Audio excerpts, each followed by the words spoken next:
Listo, Dani. Cerramos los micrófonos, por favor. Bueno, buenas tardes, compañeros, compañeras, compañeres. Hoy, con un conversatorio que se las trae, ya el título es movilizante, un título que contiene el nombre de Carlos Marx, quien fue durante el siglo XX y hasta la actualidad un pensador maldito, que debía estar ausente en las aulas, siempre interpretado por una bibliografía propia del marxismo occidental. Y en parte sigue existiendo esto y está grabado en la memoria de muchísimos. Ayer mismo, cuando el presidente de la Nación, en el homenaje al general Perón, en la Confederación General del Trabajo, ante la intervención de un grupo de compañeros acompañados con el bombista conocido como Tula, sorprendió a propios y extraños la antigua consigna de ni yanquis ni marxistas. Fue interrumpido por el mismo presidente, casi con simpatía, cuando el presidente Fernández le dijo: eso ya quedó viejo, Tula, eso ya quedó viejo. Pero que haya quedado viejo es también gracias al esfuerzo de muchísimos compañeros, pero se destaca fundamentalmente el trabajo del compañero Enrique Dussel. Por eso es que hoy convocamos a otro Marx, que va a estar en la palabra de la compañera Katia. Y ahora, ¿por qué Marx fue desconocido? Dice Dussel, porque la Unión Soviética no quiso publicar Marx, porque si se leía seriamente a Marx, dice Dussel, el estanilismo caía hecho pedazos. Por eso este conversatorio, por eso la invitación a la compañera Katia Colmenares. Hoy nos acompañan en la coordinación María Paula Mujica, Esteban Sánchez y Enrique Díaz de AFIL, Argentina. Sin más, compañeros, compañeras, les dejo la palabra a la compañera María Paula Mujica. Gracias. Gracias, Dani. Como estábamos diciendo, hoy nos acompaña la compañera Katia Colmenares, ahora la vamos a presentar. Ella es mexicana, doctora en Humanidades, con especialidad en Filosofía Política.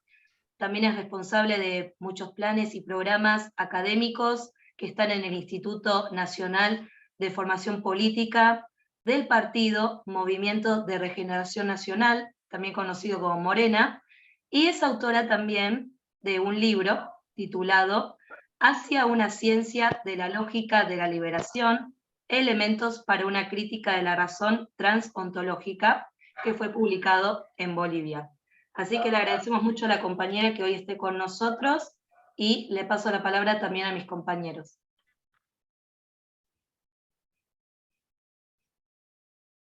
Buenas tardes. Bueno, en este caso me sumo a las palabras de agradecimiento por Dani, por la invitación a este conversatorio, y no quiero prolongar más mi presentación, agradecerle la presencia a Katia por brindar su tiempo y compartir con nosotros en esta tarde para reflexionar en torno al Marx del siglo XXI. Así que sin más, les doy la palabra a la compañera Katia. Muchas gracias. Muchísimas gracias, Daniel, María, Esteban, y gracias a todos, Pedro, aquí que lo estoy viendo, Gloria, José Manuel, Ana, Hermes, Liliana, Gladys, Wagner y otros que por ahí me están faltando.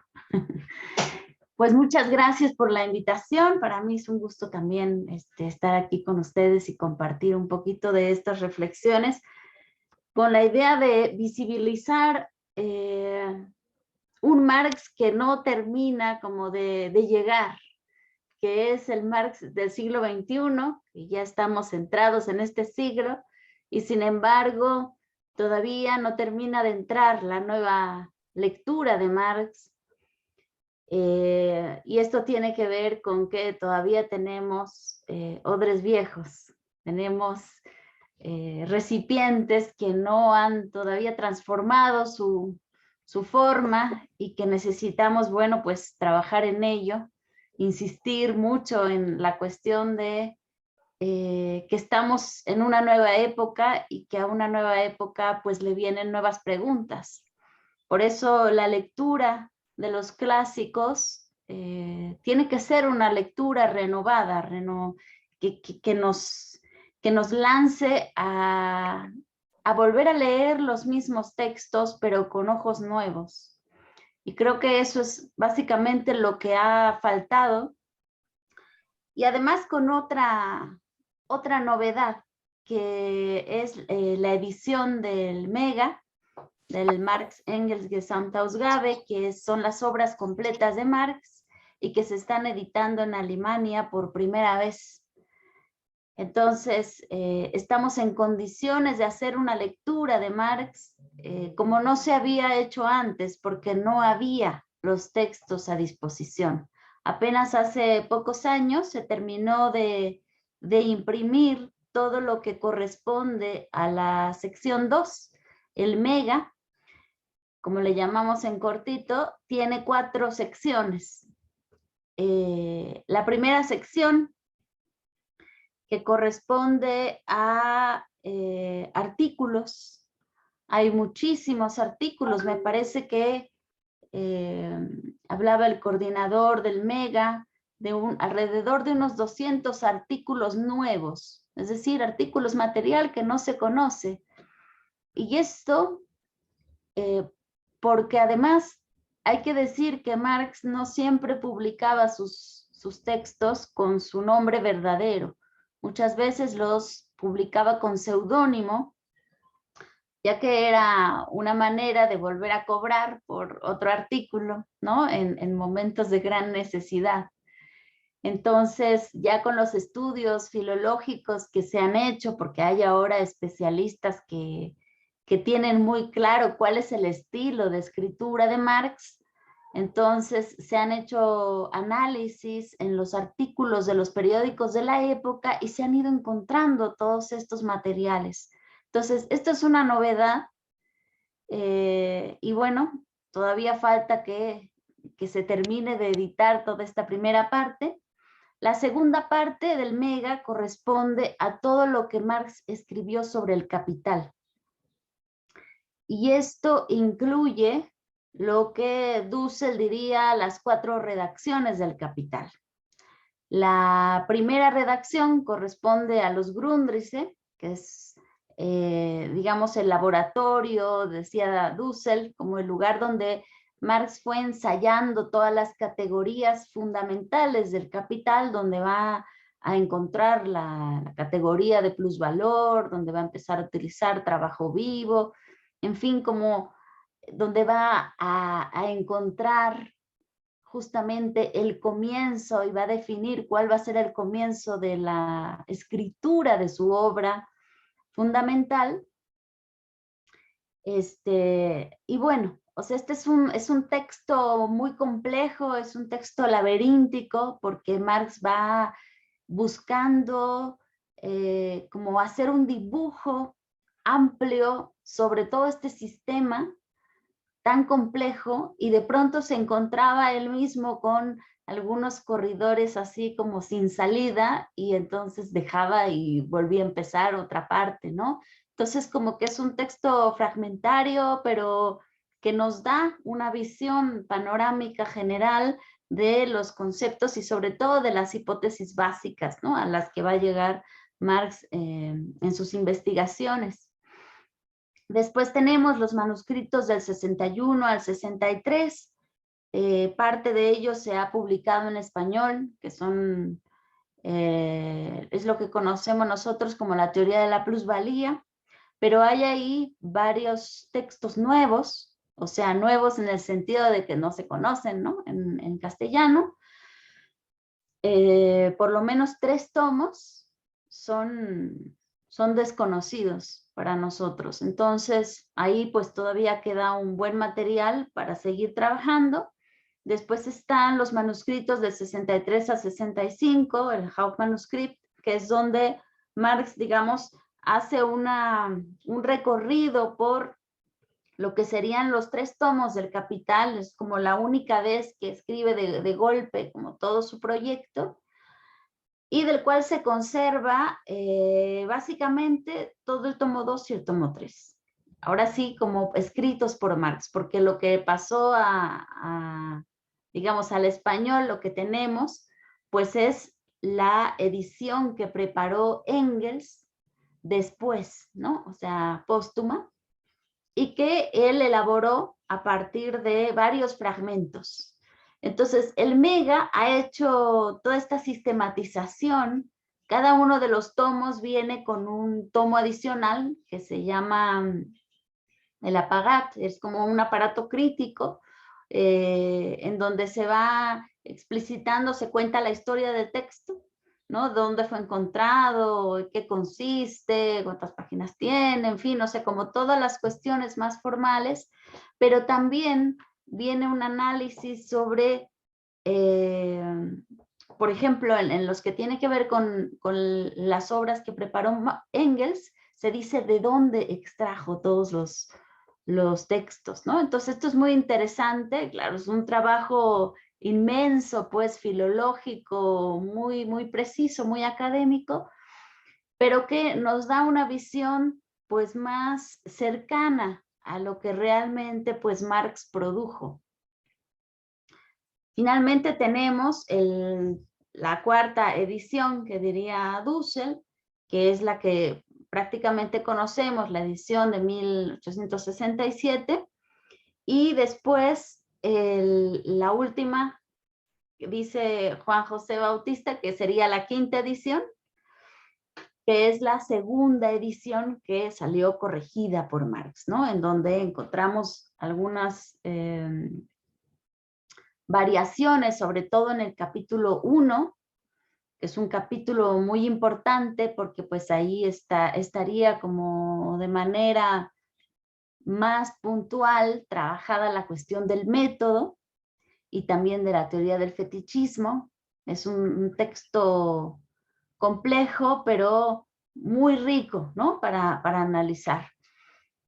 Entonces, toda la 2ª sección, esta que les he contado de las 4 o 5 redacciones del Capital, esta se ha editado por completo, o sea, está a disposición. Lo que necesitamos ahora es justamente llevar a cabo esta traducción, ¿no? al español para que todo el mundo pueda conocerla. Pero bueno, estamos en condiciones realmente inmejorables para poder estudiar a Marx mismo, porque hay que decir que el Marx que conoció el marxismo del siglo XX fue un Marx mediado precisamente, como dice Daniel, por una visión ortodoxa, estalinista, que trató de construir un Marx que pudiera sostener como doctrina, pues un modo de concebir la revolución. Entonces, esto pues por supuesto que conlleva muchísimos problemas, porque al haberse vuelto doctrina, se volvió como muy estático, ¿no? Un Marx al cual no se le podía hacer fácilmente la crítica, ¿no? Sin ser tachado de contrarrevolucionario. O sea, un poco esa es la idea. Y el problema también es que esta interpretación pues tenía muchísimos prejuicios, ¿no? O sea, prejuicios que venían del interior de la racionalidad moderna, del interior de la comprensión de la izquierda moderna. Entonces, pues realmente el Marx real, también se sacudía de este tipo de pretensiones revolucionarias, doctrinarias, que trataban como de volver escuela aquello que en realidad tenía que ser pues un movimiento de pensamiento, ¿no? Y porque el pensamiento crítico tiene que ser un pensamiento muy ligado a su momento histórico. Entonces, si en algo podemos aprender de la obra de Marx, es justamente de su falta de dogmatismo. Él que estaba tan dispuesto siempre a revisar, a corregirse, ¿no? Que fue tan autocrítico, y de ahí que para escribir un solo libro, pues se dedicó 10 años solo a escribirlo y reescribirlo, y aun cuando lo sacó no estaba del todo convencido de que fuera realmente un texto suficientemente claro. Entonces, de todas maneras, la obra que él produjo, pues él decía, bueno, yo lo que traté de interpretar es el capitalismo presente, ¿no? Más concretamente lo que está pasando en Inglaterra, y ahí se entiende muy bien, pero pues en otro tipo de contextos habría que realizar pues otros estudios, ¿no? Más a profundidad. Entonces, este llamado creo que nos lo tenemos que tomar muy en serio, porque la realidad es así, es cambiante, no solamente de un momento histórico a otro momento histórico, sino incluso de contexto a contexto, ¿no? Geográfico, geopolítico. Entonces, pues es necesario que nos sacudamos este dogmatismo y que nos demos la oportunidad como de acercarnos a Marx con preguntas, porque también hay que decir que no es que, digamos, nosotros ahora pretendamos como tener al Marx verdadero, ¿no? Creo que de todos modos tenemos una lectura histórica, una lectura que viene precisamente haciéndose preguntas desde el momento que estamos, desde el espacio geopolítico que ocupamos, pero sí consideramos que las preguntas que estamos haciendo hoy, que son preguntas de gran radicalidad, precisamente, no porque seamos muy radicales, ¿no? Sino porque este momento es muy crítico. Y entonces a los momentos críticos, pues le corresponden preguntas muy críticas también. Entonces, bueno, pues esta invitación que hacemos, ¿no? A tratar de acercarnos a este Marx, y que ojalá que podamos muy pronto pues contar con algún espacio que se pueda abrir en donde se empiece a traducir este Marx tan necesario. Ahora aquí en el Instituto Nacional de Formación Política de Morena vamos a sacar un texto que es también un inédito en español sobre el sistema financiero perfecto.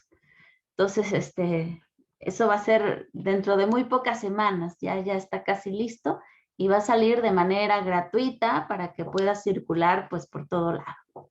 Entonces, esos son los esfuerzos que tenemos que ir haciendo, como tomar estas obras y empezar a preguntarnos desde este momento qué es lo que pueden decirnos.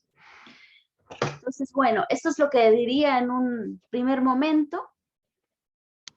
Pues hay una historia ahí del Mega que, bueno, solamente enfatizaríamos que este esfuerzo del Mega es un esfuerzo segundo, porque ya se había hecho un Mega 1, este es el Mega 2, y el Mega 1 lo llevó adelante Riazanov, pero pues fue justamente perseguido por Stalin y finalmente asesinado por este intento de hacer llegar a la gente, a la militancia, ¿no? A los revolucionarios, un Marx sin dogmas, ¿no? Un Marx así, en sus contradicciones y también con sus carencias, ¿no? Porque tampoco se trata como de hacer San Marx, sino de que más bien comprendamos al autor en su contexto. Y bueno, esto con respecto a la visión en general de las obras, de lo que tenemos. Y ahora me gustaría ingresar un poco a la cuestión de lo que encontramos adentro, ¿no? a la lectura nueva que estamos realizando sobre la obra de Marx, porque, bueno, a partir de Enrique Dussel se nos abrieron muchísimas perspectivas. En eso hay que decir que realmente Dussel es un gran pionero en los estudios de Marx. Antes de él, yo creo que en América Latina nadie había hecho un trabajo, digamos, genealógico de análisis de la obra de Marx de manera tan profunda. Y bueno, él tenía la ventaja de conocer el alemán de manera directa. Entonces, cuando él llega a México y se encuentra con toda la discusión que hay en México, en donde básicamente la escuela filosófica mexicana estaba dividida entre los latinoamericanistas, los marxistas y los analíticos, él se da cuenta de la centralidad de Marx, ¿no? O sea, de que tenía que meterse al tema y él no se había metido. Él ya era un filósofo, ya tenía una obra, ¿no? Pero le faltaba como todo ese ámbito de la economía que él no había tratado. Entonces, cuando se acerca a Marx, él lo hace de una manera directa, ¿no? O al menos esa es la pretensión. Él busca los textos de Marx y dice, bueno, los voy a leer como, pues, empezando por el principio, ¿no? Entonces, buscando, pues se da cuenta que tiene que empezar por los Grundrisse, comienza a hacer este trabajo, y cuando no hay texto, pues se va a buscar el texto a Alemania. Eso no lo hizo el marxismo latinoamericano. Entonces, esa es como la gran diferencia y la gran aportación del doctor Dussel. Entonces, él se va y durante 10 años se dedica a hacer una investigación muy profunda de cómo es que Marx ha ido construyendo las categorías. Y bueno, se da cuenta de toda esta potencia, ¿no?, que tiene el pensamiento de Marx, y él varias veces lo ha dicho, ¿no?, que iba leyendo y él sentía como que era una mina, pero así fértil, ¿no?, como si hubiese encontrado una veta así de metal precioso, y él preguntándose por qué es que nadie se ha metido, ¿no? O sea, ¿por qué es que nadie ve esto? Claro que él llega y se dedica toda la década del 80 a estudiar Marx, 10 años, y cuando pues él está publicando sus textos, bueno, cae el muro y se viene como toda la contra, y ya nadie quiere leer a Marx, ¿no? Entonces realmente la interpretación que lleva a cabo Dussel, que es sumamente rica en contenidos y en novedades, pues no puede ser aprovechada por la izquierda, porque la izquierda no supo qué hacer, no supo cómo remontar y cómo interpretar la caída del socialismo real, y simplemente se quedó como sin asideros, ¿no? Pensando que realmente la caída significaba una derrota, y una derrota epistemológica, y una derrota de proyecto de vida. Entonces, bueno, después de que Dussel estudió 10 años Marx, él se dio cuenta de que no solo no era una derrota, ¿no?, epistemológica, sino que había mucho trabajo que hacer, y que incluso el socialismo real, pues había que criticarlo, y se podía criticar desde Marx. Entonces, se quedó solo, como hablando en el desierto, ¿no? Y cuando la gente tiraba por la ventana los tomos de Marx, pues Dussel sacaba publicando sus tomos de Marx. Entonces, nadie lo leyó. O sea, recién ahora, en este siglo, empieza a sonar el Marx de Dussel. Pero fíjense cuántos años han pasado. Y bueno, hay que ver también que hay aquí una colonialidad muy importante que hay que destacar, porque pues además viniendo de un marxista latinoamericano, pues ¿cuándo es que iban a leer la obra de Dussel, ¿no? O sea, la gente quería leer a Althusser, o no sé, o algún otro autor, pero no se tomó en serio, ¿no? La obra de Dussel. Entonces, va a pasar desapercibida esta interpretación por muchísimo tiempo, y la izquierda, pues en lo que se empieza a recuperar, en lo que trata de rearticular un discurso, pues retoma lo que hay, ¿no? Que es el marxismo del siglo XX. O sea, no hubieron cosas realmente nuevas, hubo una interpretación, decíamos, muy dogmática, ¿no? Ganaron los manuales. Y pasó aquí algo que es común que pasa en nuestro espacio latinoamericano todavía colonial, que es el leer el manual del manual, ¿no? O sea, se empezó a caer en este tipo de interpretaciones. Y bueno, digo que esto no solamente pasó con Marx, pasó con muchos otros autores. A mí me tocó cuando hicimos esta obra, el diccionario, ¿cómo se llama? Ahí por aquí lo tengo. Del pensamiento filosófico latinoamericano, del Caribe y latino. A mí me tocó trabajar la cuestión del krausismo. Y yo me puse a investigar sobre el krausismo, porque bueno, hubo un krausismo latinoamericano muy, muy potente. Pues Daniel puede darnos fe de eso. Y sin embargo, no hay obras de Krause publicadas en español.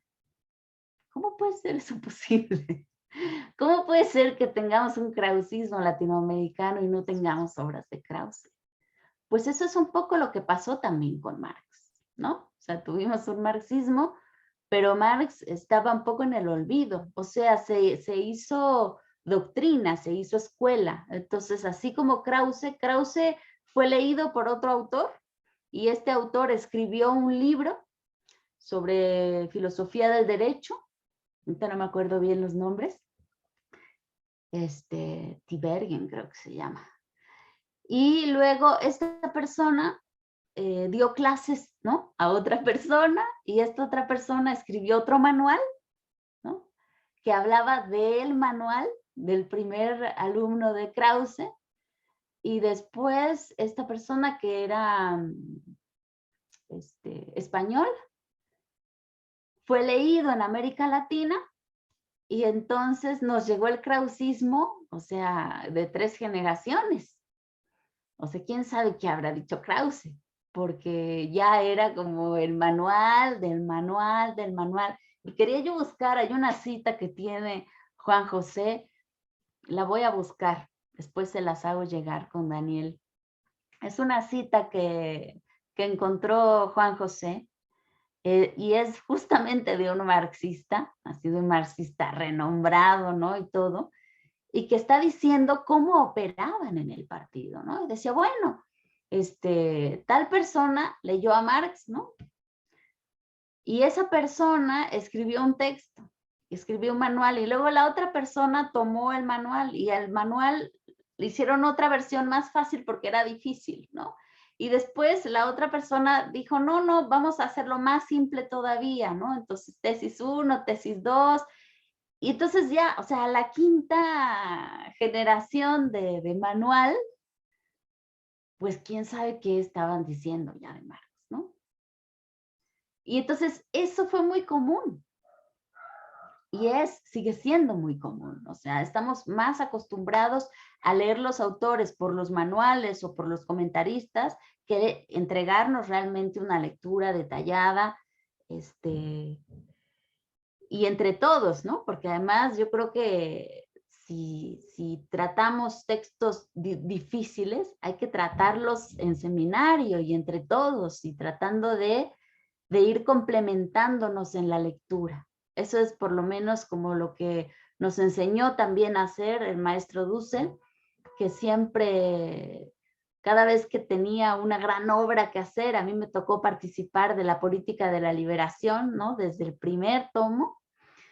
Cuando hizo su historia, pues imagínense todos los autores que tuvimos que leer y eran en seminario. Entonces, bueno, vamos a leer la obra de Hobbes, pero toda la obra de Hobbes, ¿no? Y a trabajarla entre todos. Si alguien exponía, pero todos teníamos que leer y entre todos íbamos reconstruyendo el argumento y criticando a la vez, ¿no? Entonces, esta manera de trabajo, que es muy rica, pues no ha hecho todavía suficiente escuela en América Latina, pero creo que tenemos que dar fe de ella y continuar en ese sentido. Hacer como grandes seminarios profundos de autores monográficos, ¿no? Para realmente, pues, entrar en las honduras de los argumentos. Entonces, bueno, esta obra de Dussel, que además déjenme decirles que Dussel fue maestro de muchos de los que hoy se dicen marxistas y que están redescubriendo a Marx, pero que ya no hablan de Dussel, ¿no? No voy a mencionar nombres, pero es importante que se sepa, pues, o sea, hay autores, ¿no? Europeos que no estaban leyendo a Marx, que no tenían, ¿no? Esta perspectiva, no habían ido a buscar el Mega y que escucharon a Dussel, se pusieron a leer sus textos y ahora ya nos hablan de un Marx y de que están redescubriendo a un Marx desde el Mega, pero sin citar realmente a quien abrió esa beta, que fue pues este maestro que tenemos aquí en México y en América Latina además, ¿no? Hijo de la patria grande. Entonces, bueno, todo esto para decir que realmente en América Latina se está gestando esta nueva lectura de un Marx del siglo XXI. Y bueno, después de estar trabajando en el tema también junto con Juan José Bautista, él insistía muchísimo en la idea de que El Capital no es un texto de economía. Es un texto mucho más complejo y que precisamente para poder entrar en lo que nos está diciendo, hay que entender lo que significa la inversión que él llevó a cabo sobre el método de Hegel. Entonces, Marx lo dice así, empezando las primeras páginas del Capital, que con ese libro él se propone poner a Hegel o poner la dialéctica hegeliana sobre sus pies, porque estaba puesta de cabeza. Entonces, el hecho de que él lo esté haciendo con un texto de crítica de la economía política burguesa, pues hay que leerlo literalmente. ¿Por qué no hace un libro de lógica crítica, por ejemplo, ¿no? O sea, hace un libro dialéctica crítica. ¿Por qué lo hace desde la economía política y como crítica de la economía política? Esto es súper importante porque es la clave, ¿no? Para que podamos ingresar en lo que Marx realmente llevó a cabo y por qué ahora nos resulta un autor tan potente para pensar desde el siglo XXI la crisis en la que estamos inmersos. El texto nos habla de que lo que va a llevar a cabo, y lo dice así de manera muy concreta, dice, voy a sacar a la luz la ley económica que rige el movimiento de la sociedad moderna. Ese es el objetivo del texto. Entonces, la ley económica, cuando nosotros leemos eso, si lo leemos desde una clave economicista, pues pensamos que nos está hablando de economía y de números, y en realidad de lo que está hablando es de cómo es que se produce y se reproduce la vida en la sociedad moderna. Entonces, sacar a la luz esta ley, ¿no? Sacar a la luz esta lógica, si se quiere, que está al interior de la sociedad moderna, significa darnos cuenta de que es en la realidad en donde está el problema. Es decir, el problema no es un problema lógico.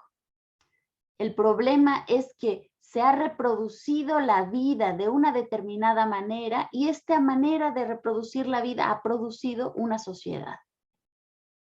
Entonces, el modo de producción no es solamente un modo de producción de mercancías, porque cuando decimos modo de producción, automáticamente pensamos, ¿no? O sea, estamos viendo cómo salen las mercancías de la industria. Pero cuando decimos modo de producción y reproducción de la vida, nos damos cuenta que al mismo tiempo que producimos mercancías, también estamos produciendo un tipo de sujeto.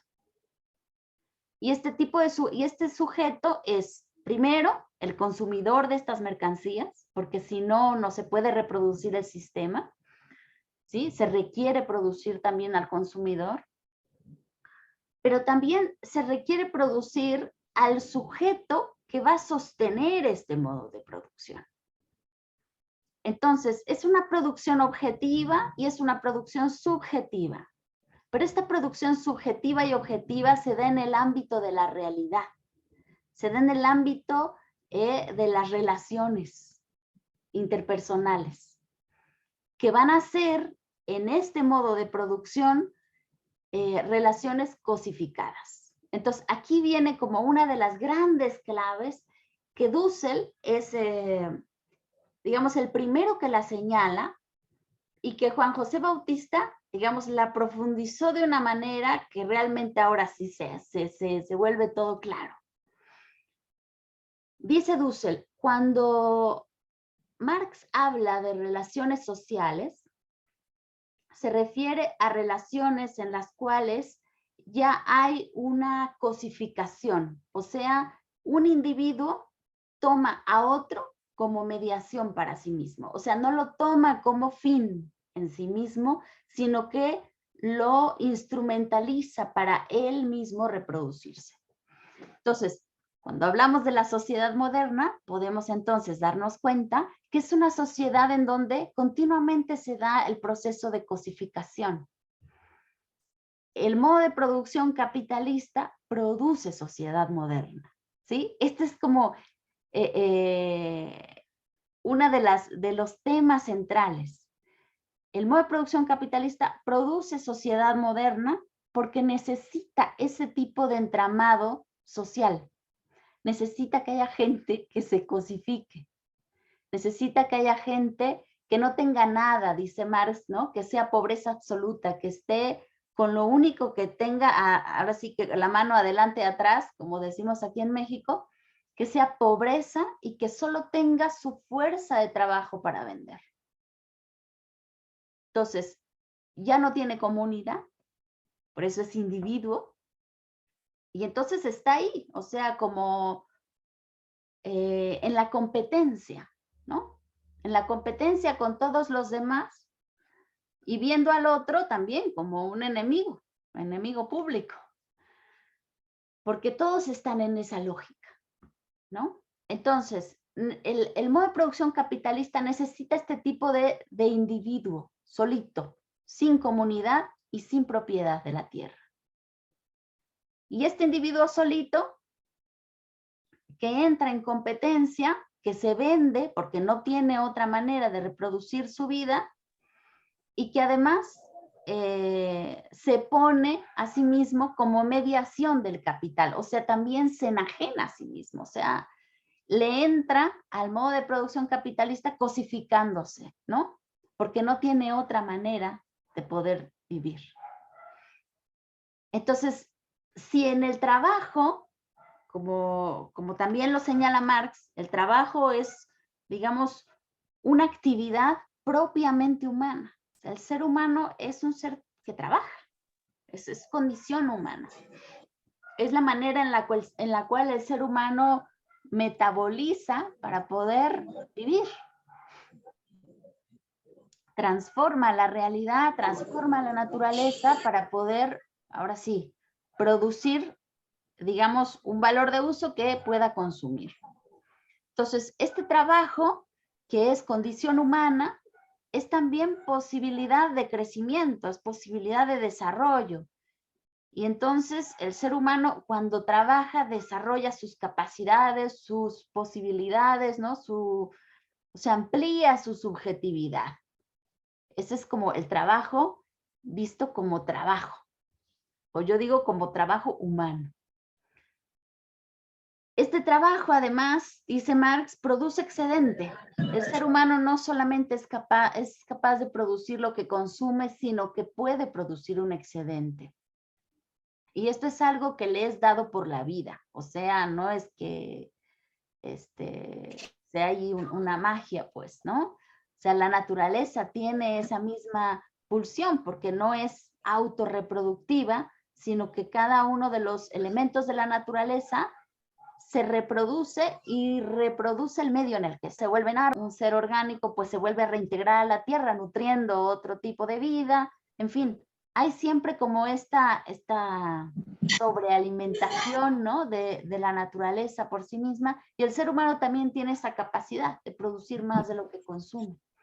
Cuando el ser humano puede gozar de ese excedente, entonces se da una posibilidad de crecimiento, ¿no? Ese es ese es el secreto de la humanidad, porque ahí encontramos la historia, la acumulación, ¿no? de conocimientos, la acumulación de que puedo tener para la fiesta, ¿no? De que puedo tener para el compartir.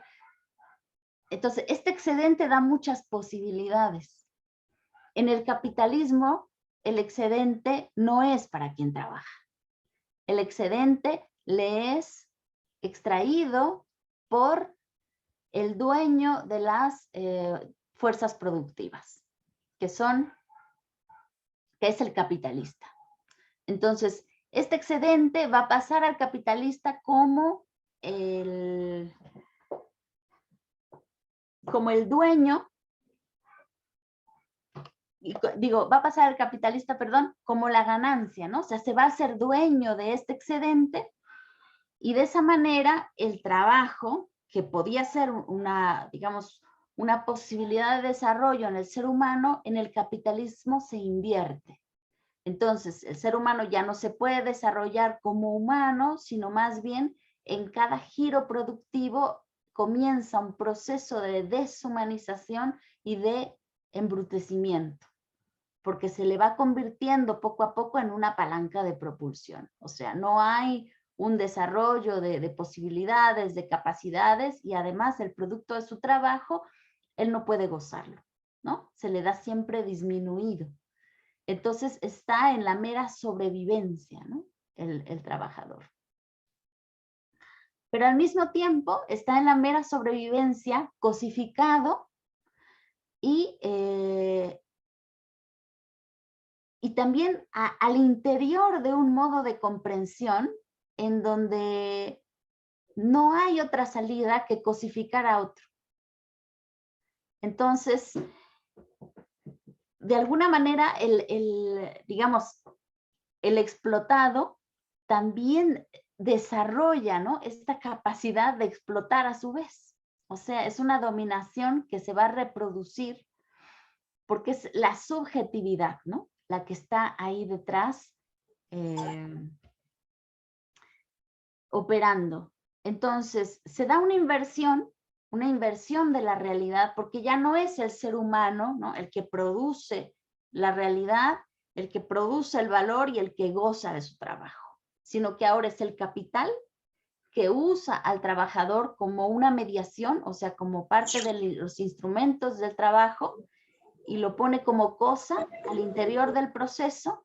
Al pagarle el salario es que se sistematiza, ¿no? esa cosificación, y entonces el proceso pues se completa. Ahora el señor es el capital, ya no es el ser humano. El ser humano pasa a ser una mera mediación de todo el proceso productivo. Entonces va a decir Marx, bueno, lo que vamos a sacar a la luz, ¿no? Entonces es esta ley económica, o sea, cómo se reproduce la vida, cómo cómo se da este movimiento para poder producir la sociedad moderna. Hay también otra cosa importantísima que señala Juan José Bautista, y que es que el marxismo del siglo XX en general no conocía suficientemente la dialéctica hegeliana. Y por eso hubieron algunos problemas. El primer problema, hegelianizar a Marx, ¿no? O sea, más bien tratar como de encontrar a Hegel en todo lo que Marx decía, y no haber entendido en profundidad a qué se refería esta inversión de la dialéctica hegeliana. Entonces, aquí la clave la da Juan José Bautista cuando dice: en la doctrina del concepto es donde encontramos realmente como la clave de todo. ¿Por qué? Porque en la dialéctica hegeliana, recordemos que está dividido en tres partes: la doctrina del ser, la doctrina de la esencia y la doctrina del concepto. Cada una de estas partes tiene su propia especificidad, ¿no? La doctrina del concepto, y bueno, y en general, el marxismo del siglo XX trabajó la doctrina del ser y la doctrina de la esencia, pero no la doctrina del concepto. ¿Y por qué? Y aquí está también parte de los prejuicios que impidieron que esta izquierda pudiera acceder a esta reflexión. En la doctrina del concepto se trata el tema de Dios, el tema teológico, que finalmente es como el modelo ideal que ilumina o que da sentido a todo lo que está, a todo lo real. Entonces, en Hegel, pues tenemos un Dios protestante, tenemos un Dios que precisamente se pone, ¿no? Como el gran soberano, y al interior de donde se da toda la realidad. O sea, recordemos, en todo este sistema de la ciencia que construye Hegel, finalmente el ser humano va a aparecer como una mediación del espíritu absoluto. El espíritu absoluto es Dios, ¿no? Entonces, si empezamos como a poner, ¿no? Así como en calca, la lógica que tiene el capital, ¿no? La lógica implícita del capital.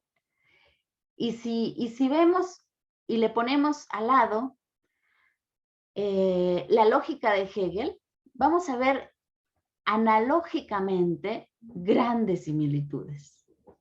Entonces, la lógica de Hegel describió de una manera muy detallada la lógica del capital. ¿Por qué? Porque es la lógica de la modernidad. ¿Sí se entiende esto? Entonces, y finalmente ese fue el proyecto de Hegel. O sea, Hegel con su ciencia de la lógica, él dice: yo lo que quiero es hacer explícito el contenido de la razón moderna. ¿Sí? Esa fue su pretensión. Y la razón moderna, porque además no hay otra razón, es la única, ¿no? Y entonces Marx encuentra como esta similitud entre la lógica de Hegel y la lógica del capital. O sea, funcionan de manera análoga. Entonces, pero esto significa que la lógica o que el método que utiliza Marx es más complejo que la lógica de Hegel. Por lo menos contiene otros niveles que no están contemplados en la lógica de Hegel. Esto es muy importante porque precisamente no nos va a bastar con la lógica de Hegel para poder entender el método crítico de Marx. Vamos a necesitar nuevas categorías, y aquí sí otros horizontes de realidad para poder entender esto. Entonces, simplemente me voy a referir a la cuestión del trabajo vivo, ¿no? Que esta es una categoría, además, que va a descubrir Dussel cuando está trabajando el Capital de Marx, y que dice: este es la categoría, o sea, es una de las categorías más importantes que utiliza Marx a lo largo, además del Capital, y que pasó completamente desapercibida de todo el marxismo del siglo XX.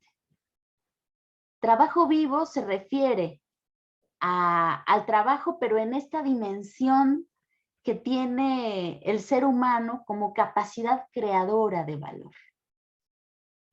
Esta capacidad creadora de valor no se la da el capital, la tiene ya el ser humano. Y la tiene dada por la vida.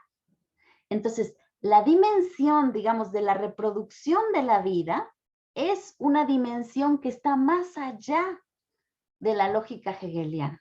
¿Sí se entiende? Está, dice Dussel, exterior al capital. Y se necesita que sea así. Porque entonces el capital lo que va a hacer es que en cada giro productivo va a utilizar esa potencia, esa capacidad creadora, esa fuente creadora que es el ser humano para poder inyectar valor. Y por eso es que se va a dar una espiral como siempre creciente, ¿no? Del capital. Esta capacidad de crear va a quedar acumulada dentro del gran capital y que es la que se le va a volver en contra al ser humano, ¿sí? O sea, lo que es creado por el ser humano se va a volver un fetiche porque es creado y después se pone como Dios, ¿no? Se pone como el creador, se pone como el capital, el que define cómo se van a tomar las decisiones y cómo se va a producir y qué se va a producir. Entonces, ¿pero quién lo ha creado? O sea, lo ha creado el ser humano con esta potencia, esta capacidad creadora. Entonces, Marx va a tener esta otra dimensión, que es la dimensión de la reproducción de la vida, que no está al interior de la lógica hegeliana.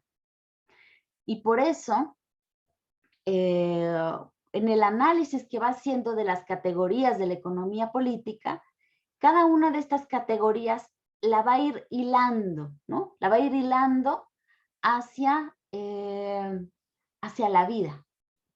Entonces, ¿qué es la mercancía? Bueno, la mercancía tiene que tener un valor de uso, tiene que servir para algo, ¿no? ¿Y por qué?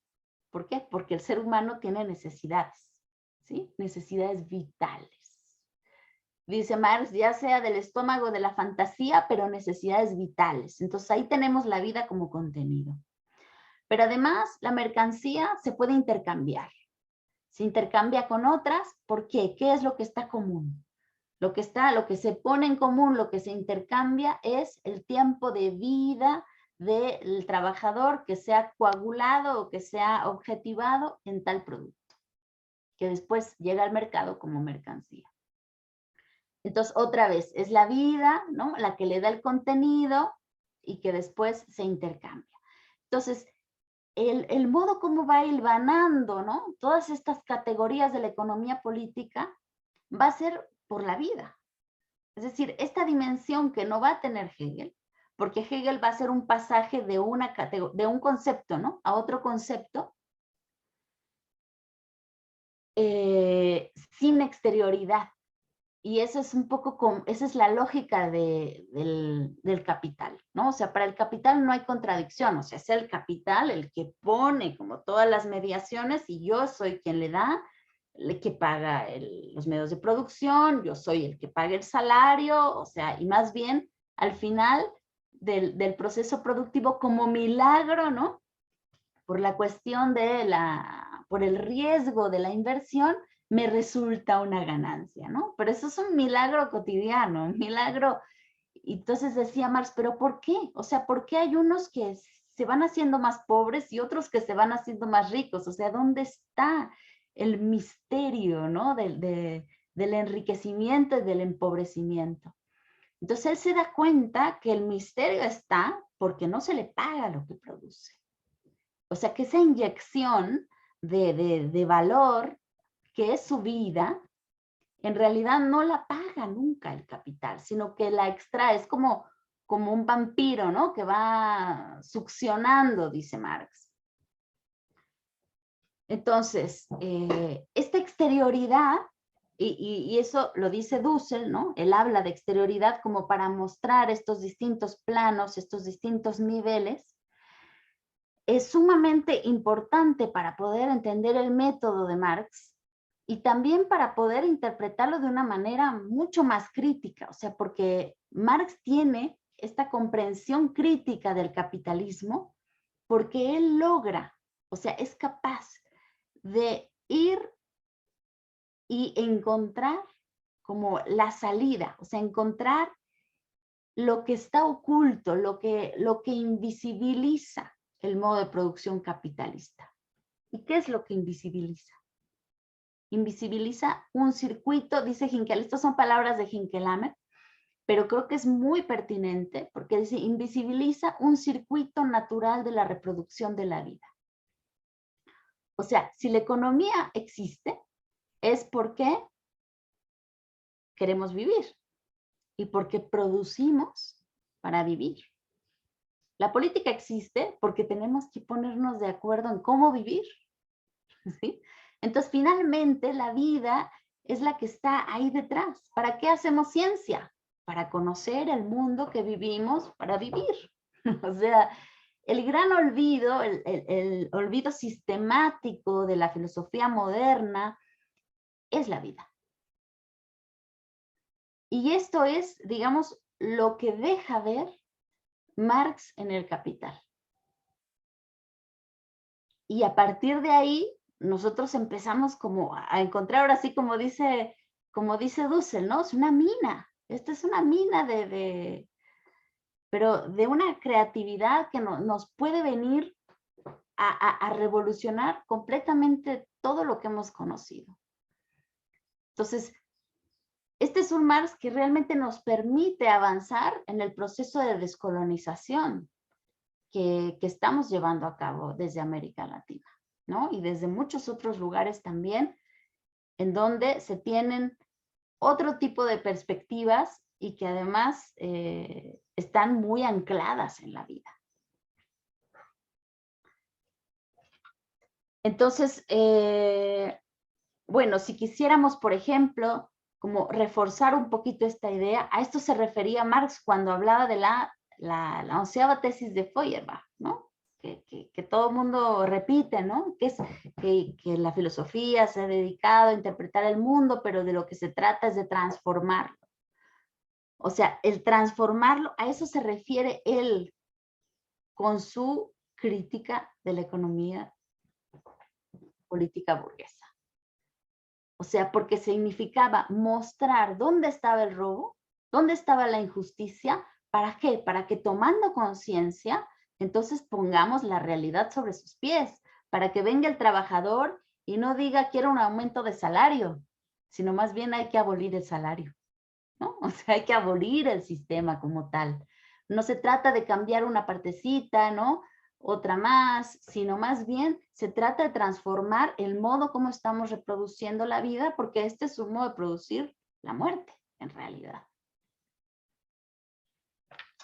Entonces, bueno, pues no sé si nos detenemos aquí y abrimos un poco a las preguntas. ¿Cómo ves, Daniel?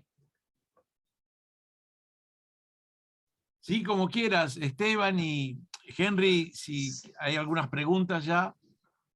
Sí, aquí hay una pregunta, si te parece, Katia, la leo, y ¿te parece que compilemos un par de preguntas y a partir de eso vos Claro. respondés? Perfecto, bien. Leo de Ana esta pregunta. Dice, ¿estamos de acuerdo que cuando cae el muro ya había una visión ortodoxa y estalinista del marxismo? Porque no habían traducciones y a la vez sirvieron a intereses políticos como... perdón, pero hay una línea de pensamiento que ha dado la vuelta como Chávez cuando vino a la Argentina y fue el que él comenzó a hablar del socialismo del siglo XXI. Por otro lado, hay otra pregunta de Gladys. ¿La doctrina del concepto tenía que estar oculta por el carácter secular de la modernidad? ¿Usted considera que todavía sigue esa tendencia de ocultamiento? Es otra pregunta, y me tomo el atrevimiento de hacerte una pregunta, Katia, sumando a esto. En relación a perdón, voy a leer otra pregunta de otra compañera. ¿Qué relación existe entre el pensamiento marxista y el pensamiento colonial? Si te parece, hacemos esas preguntas y después, si dispones de tiempo, hacemos otras preguntas más. Sí, Gracias. aunque la primera creo que no era pregunta, ¿no? Es más bien como un Sí, comentario. en relación, digamos, a esta, más que un comentario, claramente. Sí. Sí, esto es un comentario a lo que vos hablabas de que en América, en Latinoamérica no se había visto. Yo creo que sí, que uno de los de avanzada que ha traído lo del socialismo del siglo XXI fue Chávez, y lo demuestra la política de él. Por eso sí hubo lecturas distintas. Claro, claro. Pero pues ya, digo, son precisamente del siglo XXI, o sea, ya estamos en este nuevo siglo, ya no es el siglo XX, ¿no? O sea, en el siglo XX lo que más bien encontramos es bastante, un marxismo bastante doctrinario, ¿no? Y sí había traducciones, esto es lo curioso, o sea, también hay que decirlo. O sea, Stalin preparó un Marx a modo. Y esto fue lo que en general leyó la izquierda europea y desde donde comentó la izquierda latinoamericana. Entonces, pues imagínense, ¿no? O sea, ¿qué tipo de Marx era ese? Muy problemático. Y bueno, la doctrina del concepto tenía que estar oculta, y pues sí, yo creo que sí es ocultamiento. O sea, de alguna manera no nos hemos todavía quitado, ¿no?, de encima esa visión tan negativa sobre el contenido teológico. Y bueno, hay que decir que el texto, o sea, el texto de Marx sí está lleno de alusiones teológicas, ¿no?, de expresiones teológicas. Y esto tiene sentido también porque precisamente la visión que él quiere mostrar es que el capital se ha puesto como Dios.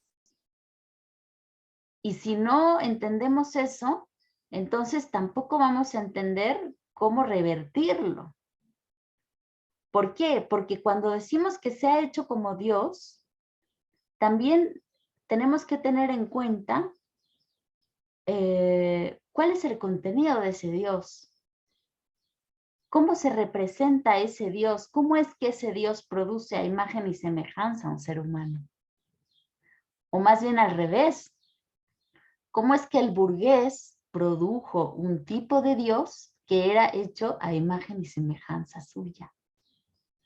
¿Y por qué este Dios, que se vuelve como el dador de sentido de la realidad, también se vuelve el Dios del obrero? Y por eso también el obrero puede tener una conciencia burguesa, aunque sea obrero y aunque sea explotado. Por eso también él puede volverse explotador y dominador. Es decir, hay una subjetividad que está como atravesando, ¿no? O sea, que es trascendental a toda la realidad. Entonces, si no somos capaces como de desentrañar esto, y hay una cita, déjeme ver, porque creo que sí, la había preparado yo, porque dije, a lo mejor se las leo. Ah, miren, sí, la tengo aquí. ¿Puedo compartir? Sí, aquí está. Miren esta cita. Dice, ciertamente el modo de exposición debe distinguirse en lo formal del modo de investigación. Bueno, esto es, digamos, otro tema, pero bueno, es importante. Porque él pues pensemos por ejemplo en los Grundrisse, ¿no? O sea, su modo de investigación fue su laboratorio ahí, muy caótico, y después dice, bueno, ¿por dónde empiezo? ¿No? O sea, a exponer el tema. Entonces ahí decide un comienzo y empieza a exponer. Entonces, No es lo mismo el modo de exposición que el modo de investigación. Y luego dice, la investigación debe apropiarse pormenorizadamente de su objeto. Analizar quiere decir desmembrar, ¿no? O sea, dividir. Analizar sus distintas formas de desarrollo y rastrear su nexo interno, o sea, su lógica interna, o sea, cómo se vincula una cosa con la otra. Y dice, tan solo después de consumada esa labor, puede exponerse adecuadamente el movimiento real.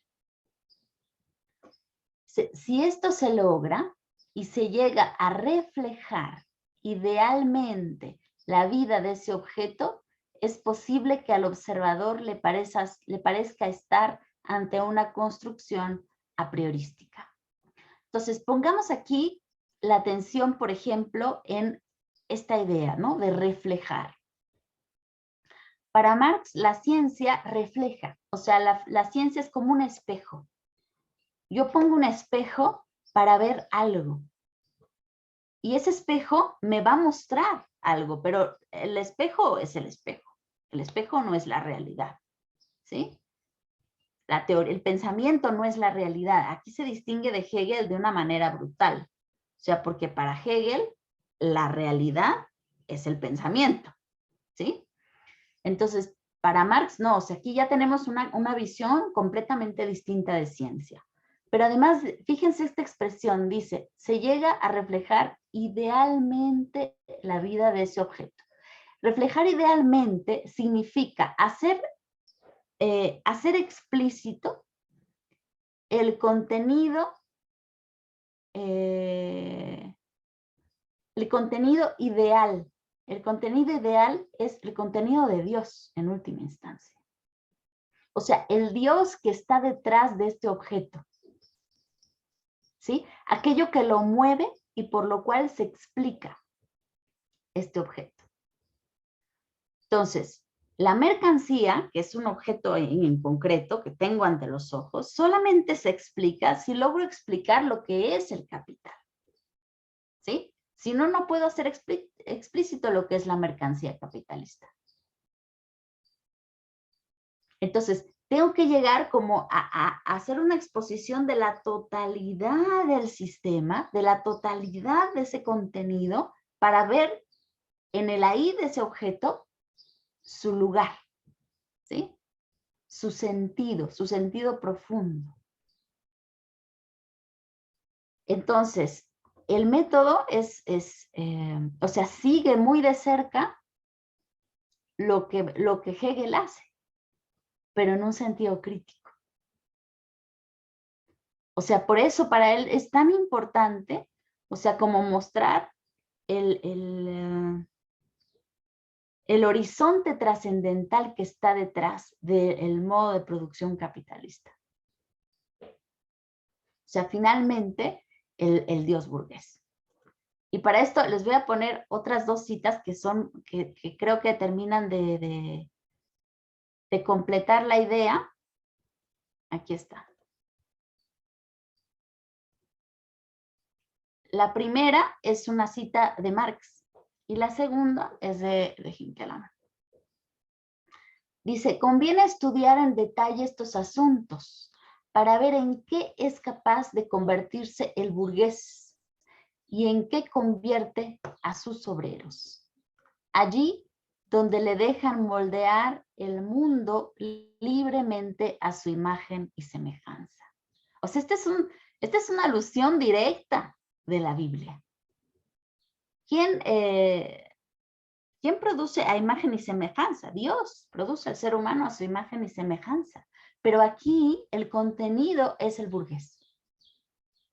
O sea, el burgués proyecta un Dios burgués, ¿no? A su imagen y semejanza, y después este Dios también se proyecta sobre el obrero. Y dice Hinkelhammer, si este burgués se hace una imagen de Dios, entonces Dios es como él. ¿Sí? O sea, así se lo imagina. El burgués se imagina a Dios como él, un déspota legítimo. Esta es la política moderna. para el cual el ser supremo, para el ser humano, no es el ser humano, sino el mercado, el dinero y el capital. Ese es el ser supremo. ¿Sí? O sea, al mercado, al dinero y al capital es a quien le rinden tributo el burgués. ¿Sí? Surge una imagen de Dios en la cual Dios mismo es el ser supremo para el ser humano. O sea, Dios es el ser supremo para el ser humano. Es la trascendentalización de la imagen que el burgués se hace de sí mismo. Según esta imagen, el burgués forma el mundo. Su imagen de Dios y su imagen de sí mismo no se distinguen. Dios es un burgués en su perfección y el burgués un Dios imperfecto. Su imagen de Dios es la superación metafísica de su imagen de sí mismo. Tremenda esta cita.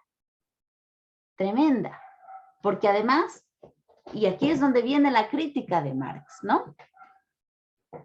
Cuando se decía, cuando todo el marxismo del siglo XX repetía, ¿no?, que la religión es el opio del pueblo y se quería construir una revolución atea, decía Bakunin, ¿no? Y decía, mire este Bakunin lo que quiere que hagamos, ¿no?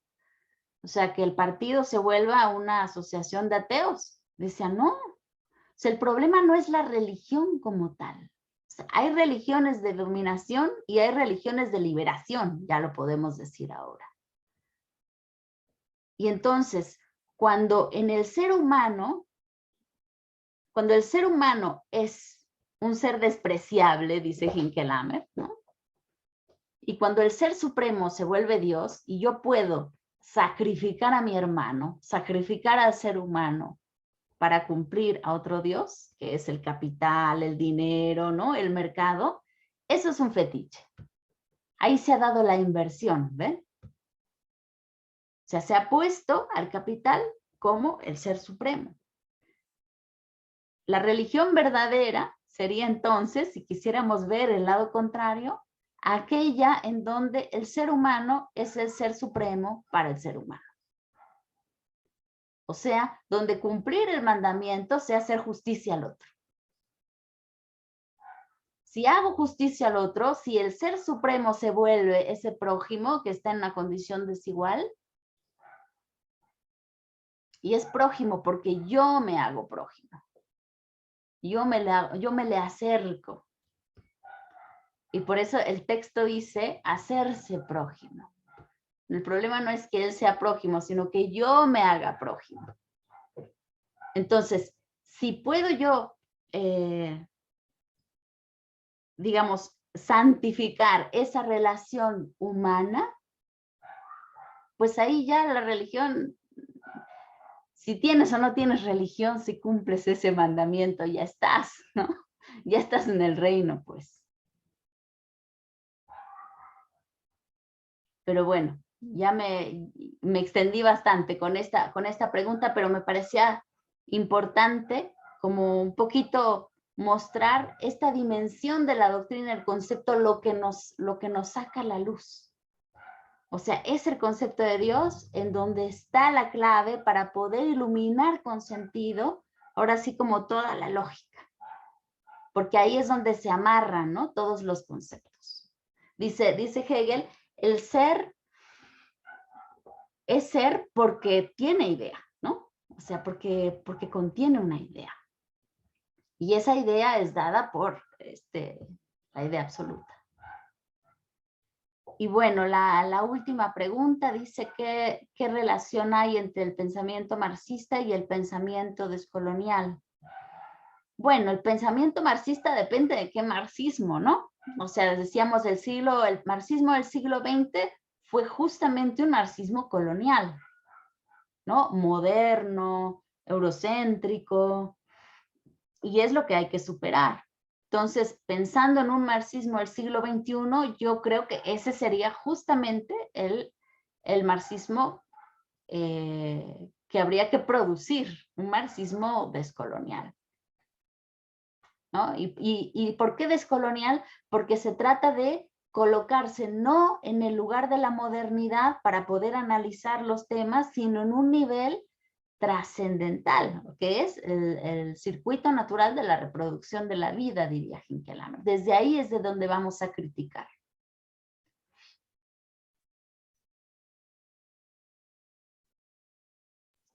Katia, también hay una pregunta más de Gloria, te la leo. El desafío es romper con la irracionalidad racional de la modernidad, que sería ese horizonte civilizatorio. Pero la modernidad, con su prejuicio secular, lo impide. ¿Cómo trascender eso para convertirnos en subjetividades comunitarias? Te hago una pregunta más, si se me permite.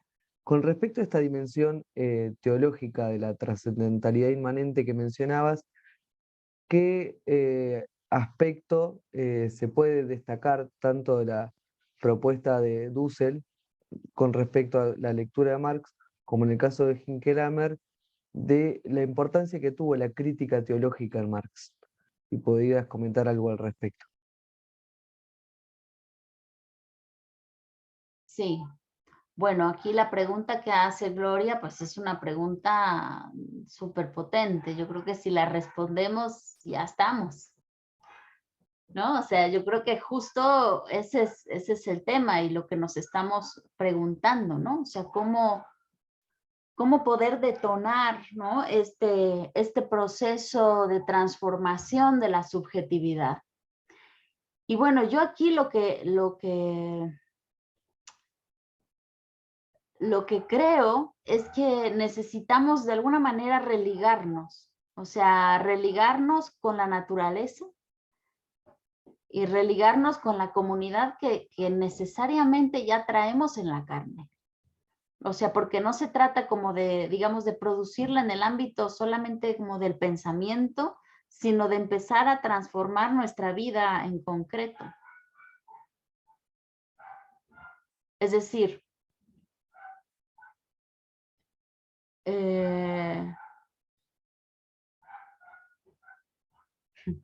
y bueno, me está acordando de Juan José, que alguna vez me decía que a veces hay que hacer cosas no porque uno las crea, sino porque hay que hacerlas y después uno empieza a entender por qué hace las cosas.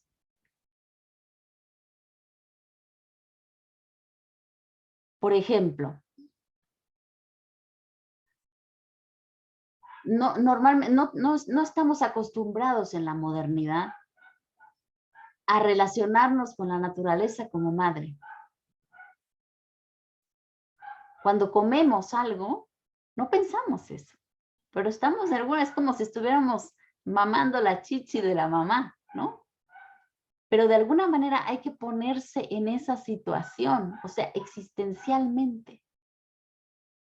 Y al principio va a ser muy difícil, porque no nos va a hacer sentido, porque no estamos acostumbrados. O sea, el alimento lo vemos como cosa. Y en el mejor de los casos como nutrientes. Pero no vemos como el contenido que hay ahí. Entonces, con la razón podemos ayudarnos como a reconstruir eso, a reconstruir el contenido real que tenemos, y yo creo que esa es como la gran potencia de la razón, y que podríamos aprender mucho de la razón moderna. Por ejemplo, Hegel, cuando la metodología que él utiliza, ¿no? Que dice, a ver, ¿qué es lo que tengo aquí enfrente? ¿Cómo lo puedo yo conocer? Y es justamente tratando como de sacar todas las relaciones, él dice lógicas, que están al interior. ¿Qué quiere decir esto? Para que yo pueda explicar, digamos, ¿no? O sea, este objeto, lo voy a poner de una manera muy representativa, pero para que se entienda como más rápido. Para que yo pueda explicar esto, o sea, en un sentido profundo, tendría yo que explicar, híjole, o sea, el contenido de toda la realidad, porque tengo que explicar, o sea, esta botella tiene la forma de mi mano, entonces esta botella me habla de mí. no es algo que esté ahí nada más ajeno, sino que hay una relación. Y yo tengo una necesidad de beber agua porque si no me muero. Entonces ahí está también, o sea, en esta botella está contenida esa necesidad mía de tomar agua, ¿no? Y de que la vida requiere agua, ¿sí? Y que yo soy parte de esa vida. Entonces, el tomar conciencia como de la realidad contenida al interior nos puede de alguna manera como ir religando. O sea, ir religando para que no veamos lo que tenemos enfrente como meros objetos, sino que los empecemos a ver como partes de nosotros. Y por eso, esto que siempre repito, ¿no? O sea, 3.500 millones de años de vida que tiene la vida, desde la primera célula, es una vida. Y todos nosotros aquí, en nuestras ventanitas, somos parte de esa vida. Y esa vida es una, que ha vivido ininterrumpidamente hasta hoy. O sea, somos un organismo de 3.500 millones de años. Y qué maravilla que podamos nosotros estar aquí y como tomar conciencia de esa comunidad enorme que somos, ¿no? O sea, somos parte de una unidad. O sea, finalmente un día la vida nació a la conciencia. O sea, nació la conciencia de sí misma y eso somos nosotros. Nosotros somos esa vida consciente que un día despertó y que en ese despertar también nos cae toda la responsabilidad encima. Y esa es la responsabilidad que ahora tenemos que tomarnos en cuenta. O sea, digamos, tenemos que ponernos a la altura de esa responsabilidad. Entonces, yo creo que convertirnos en subjetividades comunitarias significa primero encontrar esa comunidad en nosotros. Porque entonces ya no es como la comunidad de humanitos, ¿no? O sea, es una comunidad la que tenemos que reconstruir más radical todavía. Porque es una comunidad de vida la que hay que hacer emerger. Esa es la realidad real. Y esa es la realidad que nunca pudo ver Hegel, ¿no? Porque él más bien veía, para Hegel, lo real de la realidad era justamente el pensamiento que se piensa a sí mismo. Ese es el contenido de Dios. Y más bien, la vida es una mediación ¿para qué? Para que el pensamiento del pensamiento se conozca a sí mismo, se comprenda a sí mismo, se realice a sí mismo, ¿no? Y se redima. Entonces la vida es una mediación, ¿ven? O sea, es igual que en el Capital, la vida es una mediación. Hay que invertir. La vida no es una mediación, la vida es, digamos, lo que está primero y la razón nos vino después, ¿para qué? Para hacer la vida posible. Por eso dice Dussel, la razón es la astucia de la vida.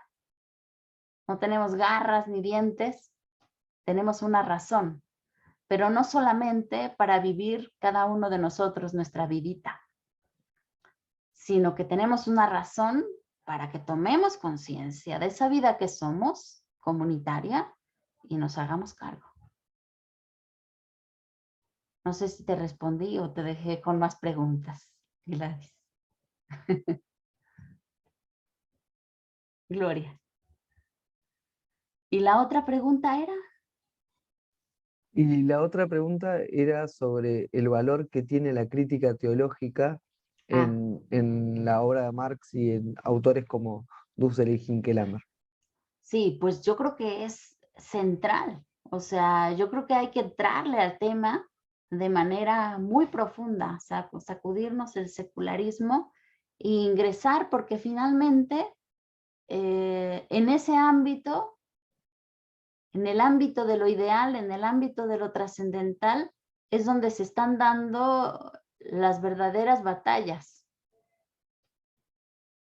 O sea, la batalla de la modernidad nos la está ganando la modernidad, si se puede decir así, pensando que hoy el 1% de la humanidad es el dueño del 82% de la riqueza de este mundo. Nos está ganando, ¿por qué? porque le creemos. O sea, en el sentido común es donde está la verdadera batalla que hay que dar. O sea, hay que reconstruir otro sentido común y hay que aprender a soñar con otro mundo. El problema es que estamos tan entrenados soñando el sueño de la modernidad que no podemos despertar. Y por eso continuamente le pregunto, ¿no?, a la gente así, ¿y tú qué te gustaría, ¿no? ¿Qué esperas para tus hijos? Que sea exitoso. Es una pregunta muy continua, pues. ¿Qué significa que sea exitoso? Y bueno, lo voy a decir muy crudamente, que esté en el primer eslabón de la cadena alimenticia.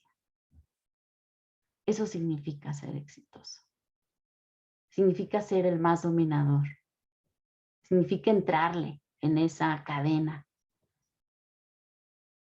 Que sea independiente. ¿Por qué le tenemos tanto miedo a la dependencia? Si nosotros mismos nunca podremos independizarnos de la naturaleza. ¿Y hay algo malo en ello? Tenemos que revertir todo este sistema de valores porque eso es lo que nos está destruyendo. Eso es lo que no nos deja salir. Tenemos que ayudarles a nuestros jóvenes a soñar con otro mundo. Porque el sueño que están teniendo es la pesadilla de los pobres. Y es realmente el enemigo que hay que sacarnos. No está tan afuera, sino que está más dentro de nosotros. Ahí es donde lo han puesto. Y por eso nos es tan difícil sacarlo. Entonces, tu pregunta es central, que si hay que dar la batalla ahí, es en donde hay que darla.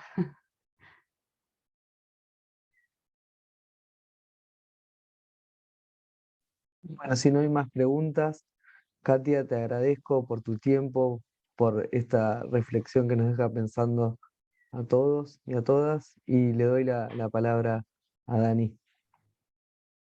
Gracias, Katia, gracias, compañeros.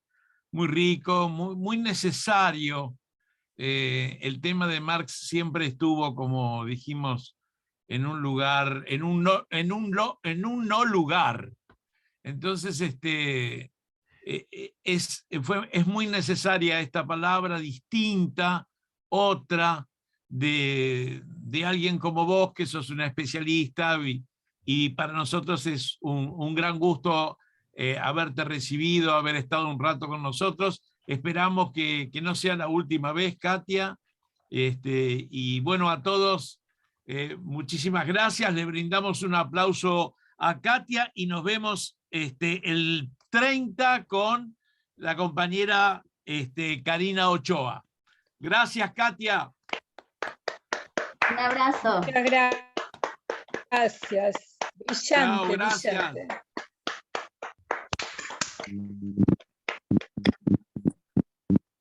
Brillante.